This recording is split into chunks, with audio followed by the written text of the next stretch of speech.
Joining me now is a very special guest again from Washington, D.C., someone who is seen as an authority on strategic affairs, particularly when it comes to the subcontinent, but also in the wider context of international peace. I'm joined by the Tata Chair for Strategic Affairs and at the Carnegie Endowment for International Peace. That's Ashley Tellis joining me there from Washington. Appreciate you joining us, Ms. Tellis. The big question, of course, we are seeing another conflict seemingly escalating by the day between Israel and Iran. This comes on the back of what we've already seen happening in Gaza, in Lebanon, and of course, Russia, Ukraine, that continues. Has the world in general become a more dangerous place? And do you believe Israel, Iran could now spiral out of control? Well, it certainly is a dangerous place simply by the empirics of it, right? We have multiple crises in different locations and no clear resolution to any of these conflicts. The Israel-Iran conflict is particularly troublesome because it is not clear to me how it ends yet. The intersections between Israel's foreign policy decision-making and Prime Minister Netanyahu's domestic predicaments are also somewhat unclear. And most complicating of all is the role of the United States in this crisis. Thus far, President Trump has chosen to stay away, but he's promised to make a decision 2 weeks out. And we don't know what that decision is. And if that decision ends up being a US entry into this conflict, then I think the world will have gotten a lot more complicated very, very quickly. Let's break down what you just said. Particularly, let's start with what Donald Trump said yesterday only, that he's giving himself or Iran, in a way, 2 weeks. Is Donald Trump trying to buy time because he is uncertain about whether he should take the United States into this war? Is he hoping against hope that there will be a negotiated settlement? Or does he want Israel to finish the job in a way before he comes at the last moment? What suddenly explains this 2 weeks that he's giving the Iranians?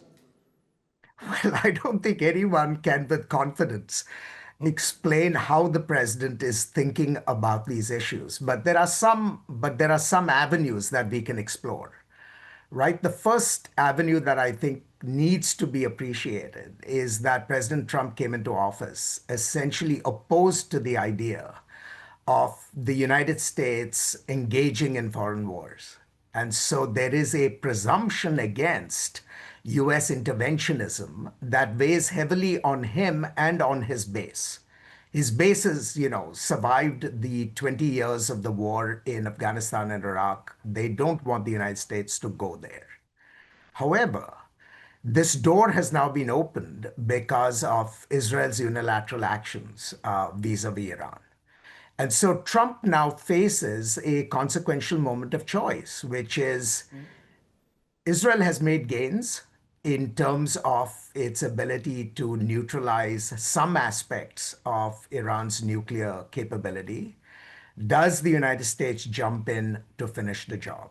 I think that is a very, very difficult choice for President Trump because it involves technical questions about how long a US contribution would take and how effective it would be. It implicates the question of regime change in Iran. And it implicates the question of what are the implications for the wider Middle East, depending on how this conflict ends. And all these three elements are very, they implicate very difficult questions. And I think President Trump is sort of chewing on those. Let me say one last thing before I yield the floor back to you again, Rajdeep. I mean, the president is hoping that whatever the merits of Israeli action may be, they will at least cause a concentration of the mind in Tehran. And that the Islamic Republic might look at this as an opportunity to try and bring this war to a close by making a deal with the United States. That's what Trump is hoping for right now. That they will see that they have very few cards, the Iranians, that is, and therefore use that opportunity to try and close a deal that brings this war to an end. Now, whether they will choose to take that route remains to be seen. But can we draw a parallel, Ashley Tellis, between Iran 2025 and Iraq 2 decades earlier? In Iraq, eventually the United States committed itself to ousting Saddam Hussein, succeeded, but for a long while in Iraq, that led to some element of chaos. Is that something you believe could well happen in Iraq, in Iran? And do you believe that's something the United States is actually prepared for? Given the fact, as you said at the very outset, Donald Trump came to power saying that he was going to withdraw the United States from all these wars across the world. That, I think, is the one analogy that hangs heaviest on his head. Remember, we went into Iraq with the assumption that the war would be very similar to Operation Desert Storm, where we would go in, clean the clocks of the Iraqis very, very quickly, and return to the status quo ante, and things would have a happy ending. They didn't turn out that way. And I think President Trump has to reckon with the possibility that we may end up not in a short, sharp campaign, but a protracted campaign. We may end up having to go beyond counterproliferation objectives to actually engineer regime change, which will be a very complicated and messy business.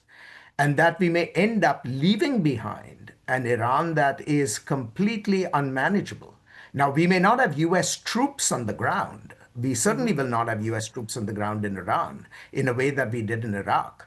But we could make life very miserable for Iran's neighbors, many of whom are our allies and very good friends. And so in that sense, the United States will still have to bear responsibility for the outcome it leaves behind, even if there are no US troops on the ground bearing the brunt of the Iranian retaliation. But how will you respond to those who believe that all of this is happening in concert almost to establish some kind of an Israeli-American hegemony once again over the Middle East? We've seen in the last year Hezbollah being virtually demolished.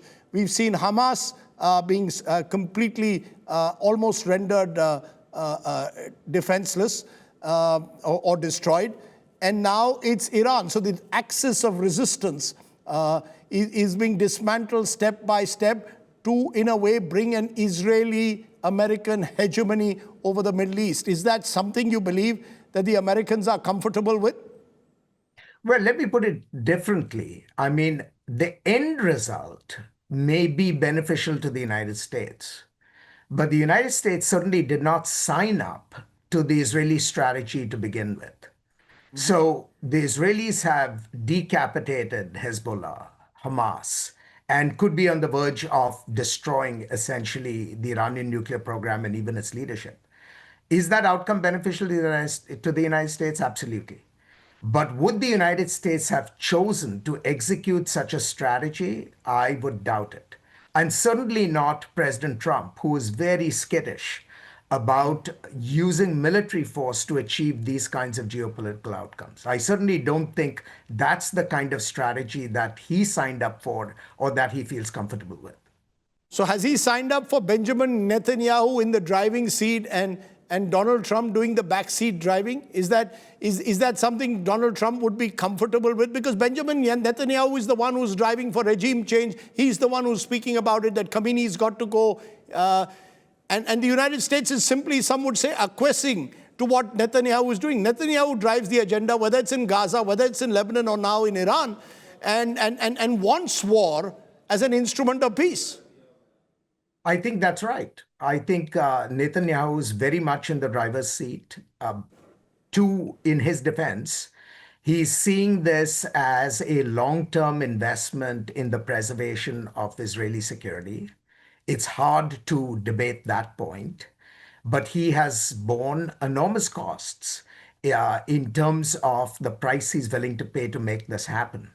Now, the United States will inevitably be a beneficiary of this outcome if he's successful. There's no doubt about that too. But whether we are now going to jump in with both feet to help him finish the job, I think that still remains an open question. And if the president is to be taken at his word, we will have an answer 2 weeks out from now. But it could also, on the flip side, arouse anti-Americanism once again in many of these in the Arab world, not just in Iran. It could lead to an entire generation, perhaps, of Iranians and others who perhaps end up again sort of chanting debt to America or debt to Israel. The fear, of course, is that if this doesn't work out quite the way Trump and Netanyahu want it to happen, Iran is not Hezbollah, Iran is not Hamas, it's a sovereign large nation. Is that the risk, the calculation that Donald Trump is likely to make before he takes that final decision? I mean, I think there are two elements to the question that you've asked. First, what is the response to the United States and to Israel on the Arab street? And what is the response to the United States and Israel within Arab regimes? I think it is the latter calculation that weighs more heavily on Donald Trump's mind rather than the former. In other words, as long as friendly Arab regimes are comfortable with the idea that the elimination of Iran's nuclear capability is beneficial to them all, that makes the choices in some sense more tractable for Trump. I don't think the sentiment on the street is going to affect him too much because there has always been a pervasive suspicion of US and Israeli objectives on the Arab street anyway. This is not fundamentally going to change that outcome. So in your view, is Trump going to go in or stay out for the next 2 weeks and watch what happens?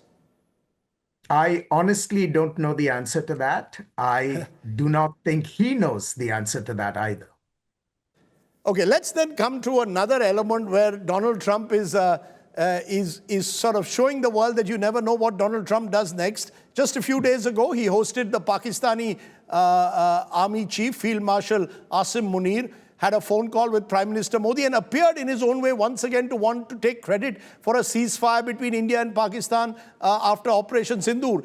What is Trump trying to do? Is he hyphenating India and Pakistan? Is he playing a double game? Is he using Pakistan as an tactical ally, shares a long border with Iran, and at the same time wants a trade deal with the large market of India? Is this Trump acting in the interest of Trump above all else? I think we have to be careful about overthinking this, right? I don't think there is a grand strategy underlying all these developments.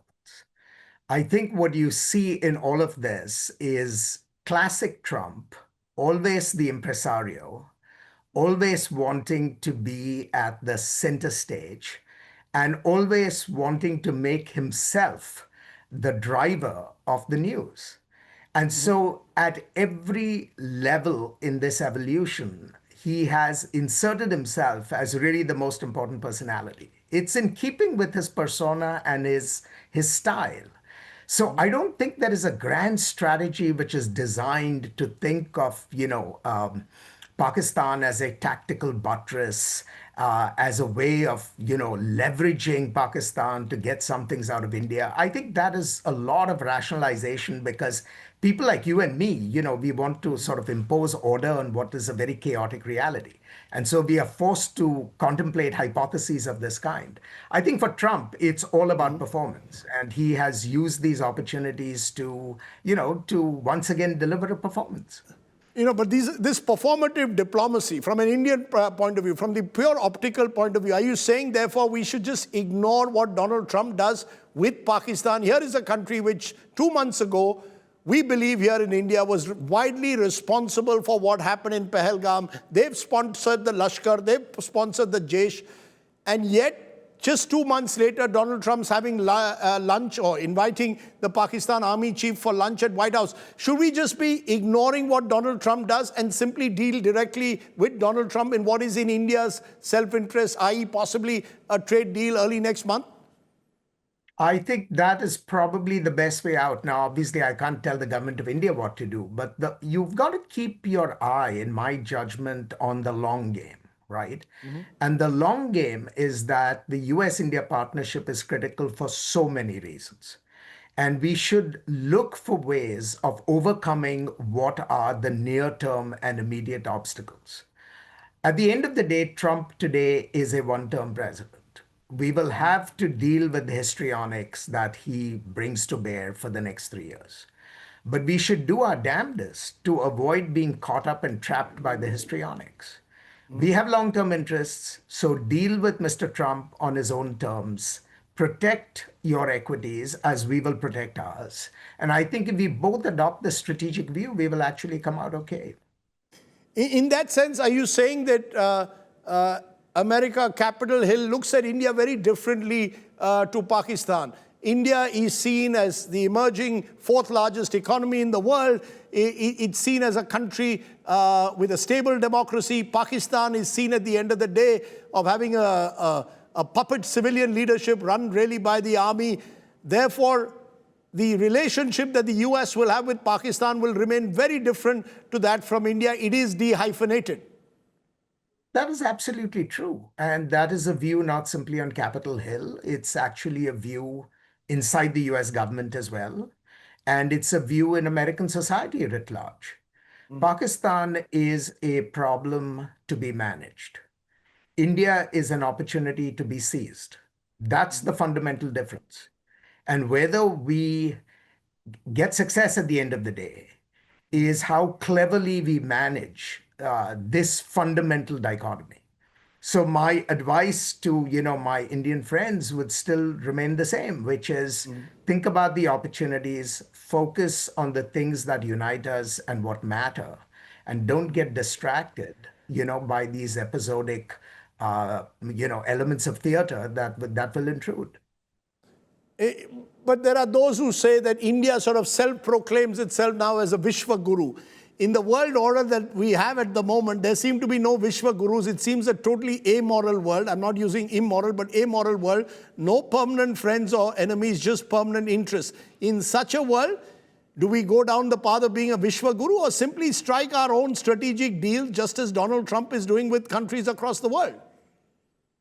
Well, I've never quite understood what being a Vishwaguru actually means. I mean, I understand it as an aspiration. I understand it as an authentic reflection of Providing a moral Indians. compass, I guess. Providing a moral compass to the world. Well, that's always going to be a challenge, right? I mean, we don't live in a moral world of international politics. So there's always going to be a juggling act between how you manage power on one hand and how you manage ethics on the other. And at the end of the day, power is always going to trump. And so you have to be careful about how much purchase you think your ethical sort of compass is going to have. So in conclusion, let me come back to where we started with Iran, Israel. Actually, tell us your best case and worst case scenario, what happens over the next fortnight. So the best case scenario is that the president does not intervene through the use of US military force. The Iranians recognize that they don't have too many cards to play. They get back to the negotiating table. They reach a deal that is satisfactory to themselves and to Washington. And then Washington uses that opportunity to persuade Netanyahu to essentially bring the attacks on Iran to a close. That's the best case scenario. The worst case scenario is the United States enters this conflict. It's not a short campaign, it ends up being a protracted campaign. And at some point along the way, the US recognizes that it's not enough to pursue counterproliferation objectives. They have to think about regime change objectives. And if we go in that direction, then I think we are opening the door to chaos that will live with us for a long time to come. Because the fear is, of course, that the worst case scenario could also drag in other countries. I mean, for now, Russia and China, seen as allies of Iran, have stayed away.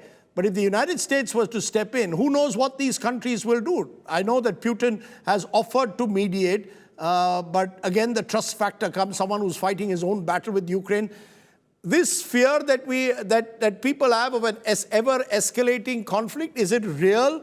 That this, out of all the conflicts taking place in the world, is potentially the most dangerous at the moment? Well, it's certainly potentially the most dangerous, but the fear, to my mind, does not derive from the prospect of Russian or Chinese intervention. I think Russia and China are big players in this conflict. And the reason they've not intervened is not because, they have some grand capability to do so. They've recognized that they have limited cards to play, and they're better off seeing how all this, evolves without putting their own resources and their own prestige at risk.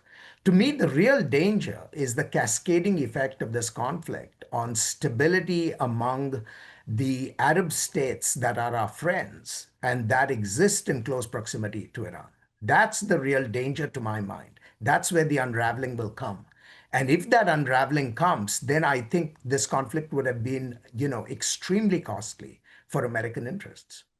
My final question, Ashley, it's been what, 6 months since Donald Trump has come to power. These are turbulent but exciting times in many ways. What's the biggest difference you've seen from your vantage point in Washington as a result of the last 6 months? Is it that every day you never know what Donald Trump does next?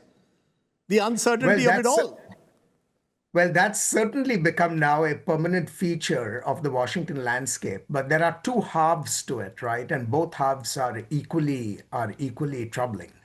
One is what is happening to the United States as a constitutional democracy and the changes that Donald Trump has brought in his wake through the exercise of what is often called the unitary presidency are things that one watches with a certain degree of dismay. And then, of course, the other half is what is happening in the international space. And to me, there the most troubling element is the changed perception of the United States as a reliable hegemonic power that stands by its friends. And if that perception grows deeper and deeper roots, then I'm afraid that 4 years out, we will be in a different place as a country. And we will have a much more complicated world to deal with without having the benefits of the allies that we've enjoyed for the last 70 odd years. Ashley Tellis, wonderful to have you on the show to give us that broad sweep of how you see not just Israel, Iran, but also India, Pakistan, and indeed the Trump presidency and United States' role in global conflicts. Thanks very much for joining me there from Washington, D.C. Thank you so much, Rajiv. Take care.